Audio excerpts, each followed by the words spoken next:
பெருந்தலைவர் கர்மவீரர் காமராஜரின் 122வது பிறந்த நாள் விழா காஞ்சிபுரம் குமார் தெருவில் உள்ள ஸ்ரீ காஞ்சி மழலையர் பள்ளியில் மிக சிறப்பாக கொண்டாடப்பட்டது.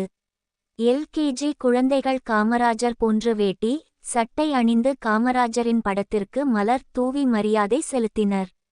பின்னர் காமராஜர் முதல்வராக இருந்தபோது அவர் செய்த கல்வி பணி மற்றும் மக்கள் பணிகளை மழலை குரலில் கூறினர். இந்த நிகழ்ச்சி பள்ளி தாளாளர் வி. ஆறுமுகம், பள்ளி முதல்வர் எம். சரஸ்வதி மற்றும் ஆசிரியர்கள் எஸ். ஜெயசுதா, எம். லீலா, கே. செல்வி மற்றும் பணியாளர் கே. சரளா ஆகியோர் கலந்து கொண்டனர்.